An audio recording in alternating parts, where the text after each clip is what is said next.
Hi, welcome to the tutorial on types of machine learning, supervised and unsupervised.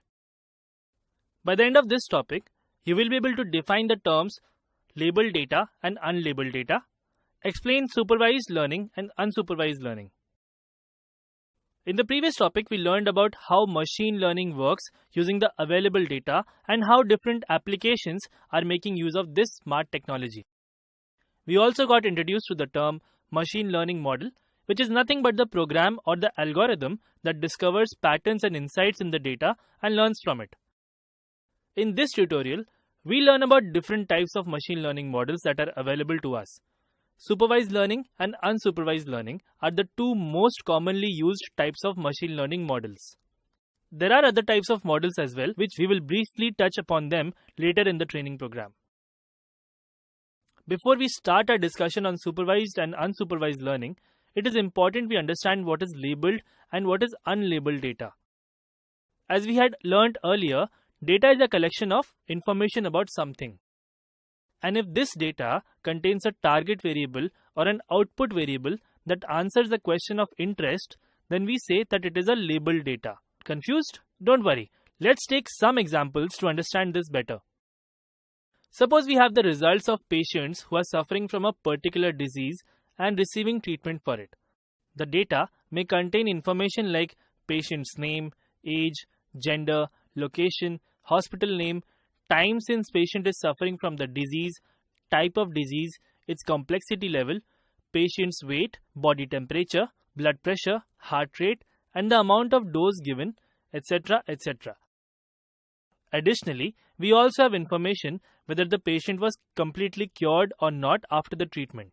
This additional information can be represented as a category variable containing yes or no against each patient depending on whether he or she was cured after the treatment or not.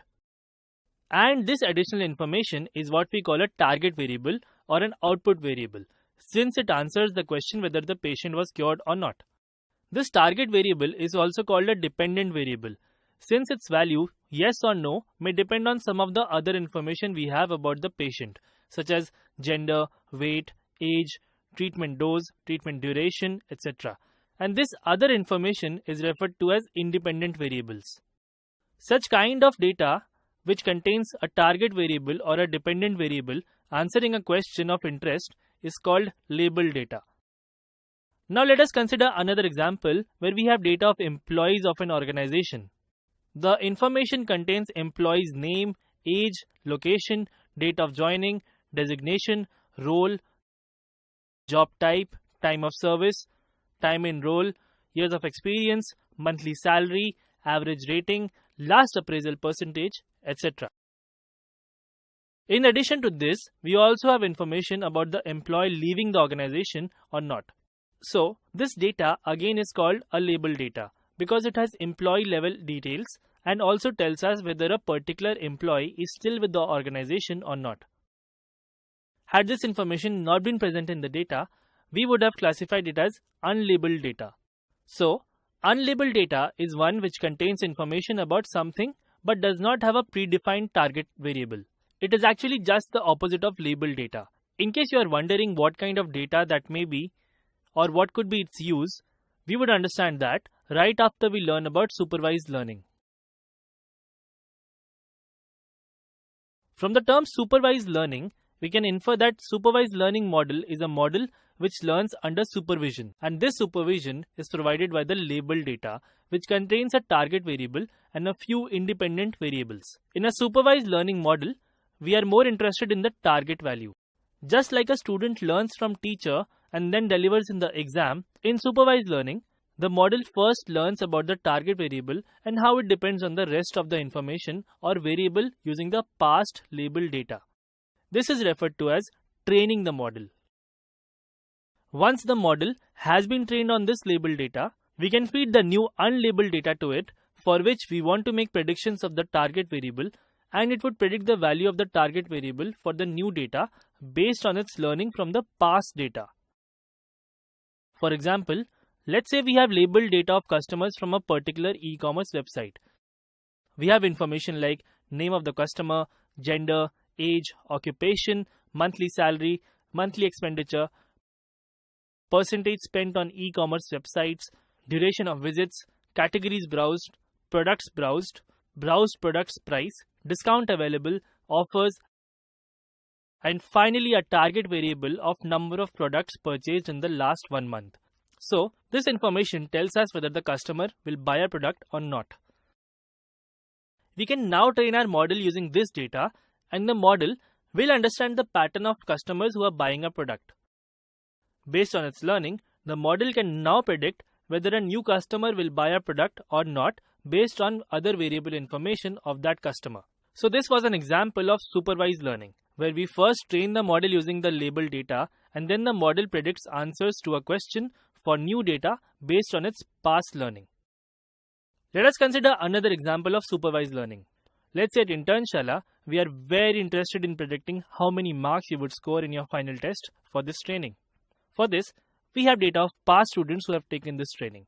We have the data such as name, gender, college, branch, year of study, their CGPA, how much time they spent on training, how many times they revised the videos, how was their performance in quiz questions, etc. We also have data on target variable, that is how many marks these students scored in the final test. A supervised learning model can be trained on this data and can later look at the same information for you, such as your name, gender, college, CGPA, time you're spending in watching these videos, etc. and predict how many marks you would score in the final test. Isn't that cool? One key difference between this example of supervised learning and previous example of unsupervised learning is the kind of values you would expect in the target variable. In case of patient data, the target variable would contain yes or no values in it and is called a category variable, since it can have only one discrete value from a predefined set of values. While in case of test score prediction model, the target variable would contain a student's marks in the final test, which is a continuous numerical value. And such target variable is called a continuous variable. It can take any numerical value in a given range. Accordingly, supervised learning models are further classified into two types, namely classification models where target variable is a category variable, and regression models where target variable is a continuous numerical variable. Most of machine learning models that we use today are based on supervised learning, that is, they are trained on label data and belong to either of these two types. We will be talking about these models more in detail in the later part of this training. We can say unsupervised learning is the complement of supervised learning. Here, there is no target variable involved and it works only on unlabeled data. The objective of this type of machine learning model is to identify if some pattern exists in the data or not. Let us take, for example, the population data which has information for each household, such as date of survey, state, district, locality, PIN code, total family members in the house, number of children in the house, number of senior citizens, number of males, number of females, number of people working, household income, whether it has a dish connection or not, and many more. Now, we do not have a target variable in this data which is trying to predict or answer a specific question for each data point. And hence, this is unlabeled data. But let's say in this population, we want to make a group of households which are similar to each other based on the information available for them. These groups could be similar based on one characteristic such as whether there is a child in the house or not, or multiple characteristics, say all the households of a certain annual income located in urban centers and having children could be clubbed together to form a group. And there could be several groups the population can be divided into. The machine learning that we deploy to find such patterns in unlabeled data is referred to as unsupervised machine learning, since there is no target variable to learn from. We'll learn more about unsupervised learning models towards the end of this training program. That's it in this tutorial. See you in the next